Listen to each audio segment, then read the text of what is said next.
Eh bien salut tout le monde, je vous retrouve sur Visual Studio avec le framework Xamarin, Xamarin, comme vous voulez, pour la création d'un bouton et l'explication du fonctionnement du bouton, de ses propriétés, que ce soit au niveau visuel, au niveau des événements, et ce sera déjà une bonne chose de faite puisqu'un bouton qui est le contrôle, l'élément sans doute le plus important d'une application mobile. Sans les boutons, il n'y aurait pas grand chose.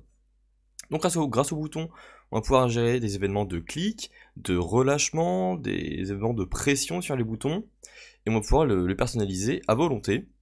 Donc vous avez un projet Xamarin d'ouvert sous la main, j'espère pour vous, un projet Xamarin vide pour ma part, et du coup je vous propose d'aller dans votre main page.xml pour créer un bouton.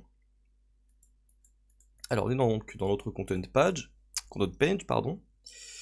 Et on va du coup créer un bouton. Alors vous pouvez créer un bouton en ouvrant le petit chevron, ou bien avec la boîte à outils et en faisant glisser un bouton.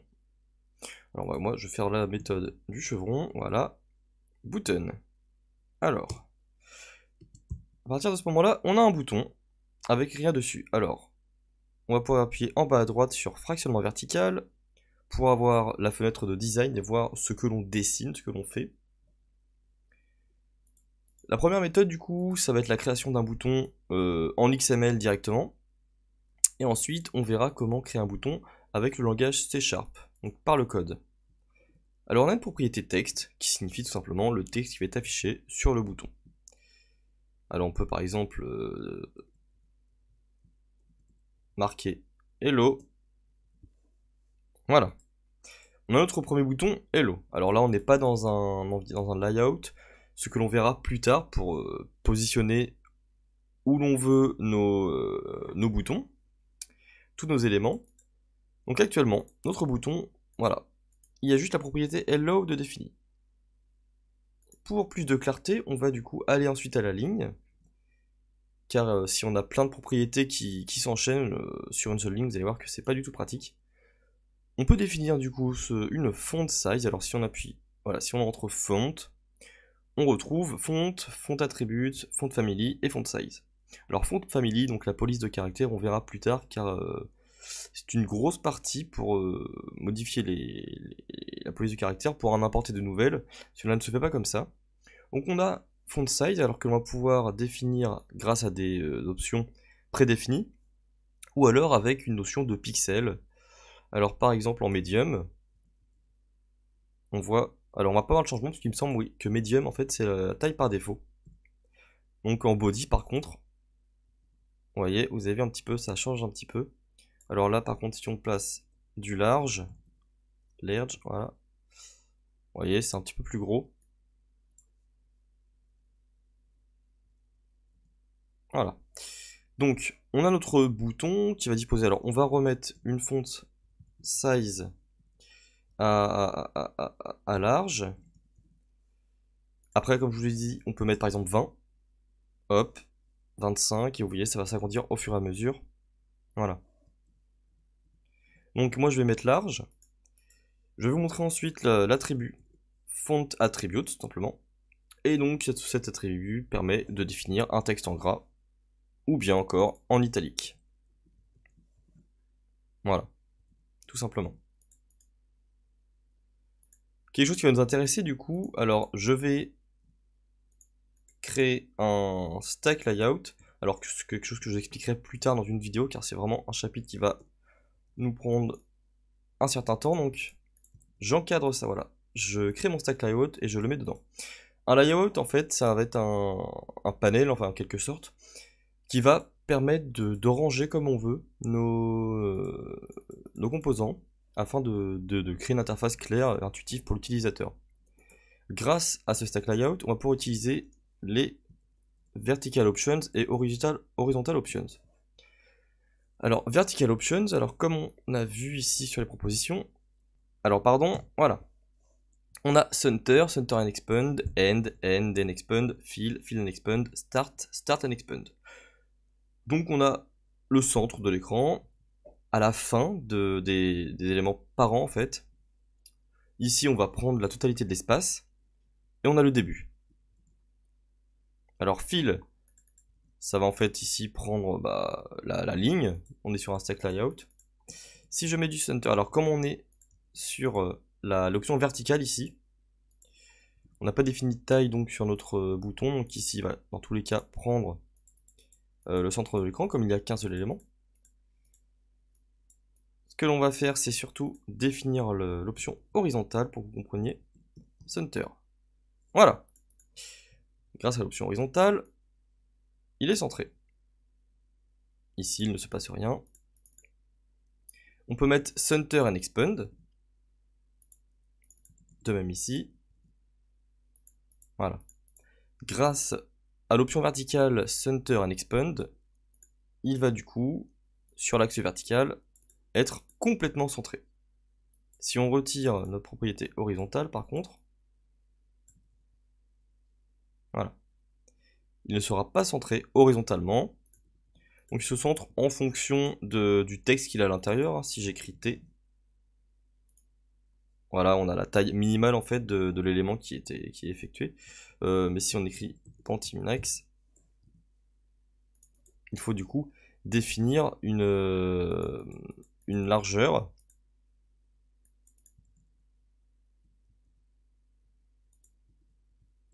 Alors oui, si on enlève l'horizontal option, voilà, ok, on a ça. Donc on va pouvoir avoir la taille demandée. Vous voyez. La propriété width request permet de définir une taille de notre objet. 150 par exemple. Alors est-ce qu'on a le pourcentage? Non, on n'a pas le pourcentage d'accepter. On a donc nos 150 pixels qui sont ici définis. On va avoir des couleurs que l'on va pouvoir aussi définir. Alors je reviendrai dans une autre vidéo sur les options verticales et horizontales pour vraiment vous expliquer en profondeur comment cela fonctionne. Ça diffère en fonction du layout appliqué déjà. Nous, ce qui nous intéresse, c'est vraiment la personnalisation du bouton, la gestion des événements. Background color, ici on peut partir sur du forest green, voilà. On va avoir aussi une couleur du texte.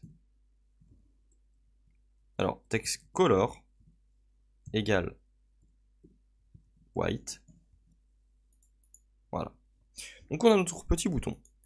On peut encore plus le personnaliser en ajoutant un corner radius. Alors oui, effectivement, je suis pas très bien. Voilà, je vais faire des tabulations pour bien aligner tout ceci. Voilà. Alors, corner radius, ce qui donc permet d'arrondir les bords. Alors, vous n'avez pas trop vu peut-être ici, si jamais... Est-ce que je peux zoomer ici? Oui, je peux zoomer. Parfait. Jamais je mets 20. Voilà, vous voyez, le bouton a vraiment été arrondi. Donc on va appeler le bouton Click Me. Voilà. Très bien. On a aussi la possibilité de personnaliser la bordure. Border color par exemple red ici. Il va falloir aussi évidemment définir la taille de la bordure puisqu'à la base il n'y en a pas. Donc 1 ça nous fait une toute petite bordure, 10 forcément. On va commencer à avoir une sacrée différence et non, c'est pas très beau. Alors probablement à cause du corner radius. Ok. Donc on va mettre un petit 3. Alors c'est pas très beau, hein. On voit ça. Alors on voit en fait que le bouton est encore carré ici. Je sais pas à quoi cela est dû, mais bon, c'est pas très grave. Du coup on a vu comment personnaliser notre bouton. Alors on va pouvoir lancer l'application pour voir ce que cela donne. Alors ça va donner normalement exactement le même résultat. Donc du coup, ce bouton pour le moment ne fait rien. Il ne fait absolument rien, évidemment si on clique dessus il ne va rien se passer, on l'a juste un peu personnalisé. On va voir ensuite 3 événements distincts. L'événement clicked, pressed and released. Donc l'événement click, l'événement lorsque l'on presse le bouton, et enfin l'événement. Alors j'ai donc bien mon bouton. Alors voilà, il se passe rien du tout, forcément. Je vous parlais du coup des événements clicked, pressed and released. Alors click, voilà. En appuyant sur donc vous rentrez la propriété clicked, vous cliquez dessus. on vous propose un nouveau gestionnaire d'événements. On va pouvoir cliquer dessus ou alors appuyer sur la touche tabulation. Bouton cliquer. Alors, par convention, on a l'habitude d'appeler, par exemple, on suivi de l'événement, de ce qui va se passer. Donc, nous, ça va simplement être un on-click. Donc, dans mon code, j'ai renommé la méthode bouton click par on-click. Et dans le fichier XML, j'ai renommé le bouton click par la méthode onClick. Alors ici, ce que l'on peut faire, c'est tout simplement donner un nom à notre bouton. Alors, en lui donnant un nom, juste ici, en fait, on appuie sur X, 2 points. Et ici, on va pouvoir interagir avec le langage C#, avec le code. On va lui donner un nom, on va l'appeler BTN, alors pour ma part, BTN tutorial, voilà. Le nom, ce nom-là, on va pouvoir aller le chercher. Alors on aurait pu, au lieu d'utiliser un nom, récupérer le sender, donc dire que bouton, alors button, égale, on va donc convertir notre sender, notre object. Voilà. Et on peut dire button.text égale clicked. Alors c'est la première méthode. Après, je peux très bien faire mon btn tutorial.background color égale color.blue. On va pouvoir lancer le programme. Donc j'ai donné un nom avec x2.name dans le XML à mon bouton, afin de pouvoir l'appeler depuis le programme, avec n'importe quel moyen. Comme l'événement onClick est lié à mon bouton, je peux le récupérer grâce à l'objet sender. J'ai donc pu directement changer le texte de ce bouton grâce au sender. Et vous allez voir que cela a fonctionné. Hop, le bouton est devenu clicked, le texte du bouton est devenu clicked et la couleur de fond est devenue bleue. Donc voilà, deux manières de gérer l'événement onClick. Alors on va du coup supprimer ceci. On n'a plus besoin, on va plus utiliser cet événement. On va utiliser le preced. Alors preced du coup, nouveau gestionnaire d'événements. Et on va utiliser le released. Voilà. Alors c'est pareil, on va renommer ceci en onPress et onRelease.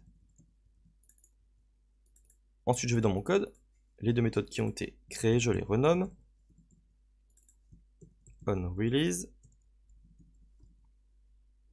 Voilà. Alors ici on peut du coup récupérer mon sender. Alors on va directement faire bouton sender. Alors var button égale, voilà. Alors je utilise le mot-clé var pour ne pas avoir à écrire button. Et on peut dire button.backgroundColor égale color.blue. Et lorsque l'on va lâcher, alors je vais copier ce code, ça va redevenir en forest green. Voilà. Donc on va voir les événements en fait qui vont se déclencher à la pression du bouton et au relâchement du bouton. À la pression, ça doit devenir bleu, et au relâchement, ça doit revenir à la couleur d'origine. Je clique, j'appuie, je relâche. Donc vous voyez comment gérer ces événements donc avec le XML pour le coup, et nos gestionnaires d'événements qui ont été appliqués. Alors je vais pouvoir supprimer ceci, et vous montrer un court exemple de création de composants donc directement dans notre code. Alors je supprime tout, je peux supprimer la méthode initializeComponent car je ne vais pas utiliser le document XML. Et ce que l'on va faire, c'est que l'on va du coup utiliser un bouton. Alors var button égale new button. On va l'initialiser à l'aide des crochets. Texte, à l'aide des accolades, pardon. Texte égale click me. Et à partir de là, en fait, on va pouvoir utiliser exactement les mêmes on va pouvoir utiliser exactement les mêmes propriétés que ce que l'on a fait tout à l'heure dans le XML. Donc background color, voilà, égale color.red par exemple. On a vraiment tout. Hein, donc, hop, par contre, ce n'est pas un point virgule, c'est une virgule. On va avoir le border color qui sera égal à color.blue ici. Border width sera égal à... Alors ici, qu'est-ce qu'il attend? Un double, donc 5 tout simplement. Voilà. Ensuite, il faut en fait attribuer à notre content le bouton. Alors la propriété content qui vient de notre content page, qui est une vue, qui attend une vue, et tous les composants, hop, tous les composants, que ce soit des boutons, des labels, sont en fait des vues. Alors on peut donc affecter à notre content notre bouton. Alors forcément ici en fait on définit le contenu entier, c'est pour cela qu'il nous faut des stacks layout afin de correctement placer nos composants. Parce que là vous voyez que c'est pas terrible. Mais au moins notre bouton qui marche. Alors pour les événements, ça va se passer à peu près de la même manière. Ici, alors on ne peut pas les instancier directement dans l'initialisation. Il faut, après avoir initialisé notre bouton, utiliser notre variable. Alors avec le point, on a nos événements. Tous les événements sont ici. Et donc on a le pressed plus égal bouton press. Alors on peut utiliser on press appliqué. Et ici, comme je vous le dis, comme tout à l'heure, var button égale, on casse notre bouton. Alors j'utilise bien la classe button, notre sender, et bouton.background color égale color.yellow.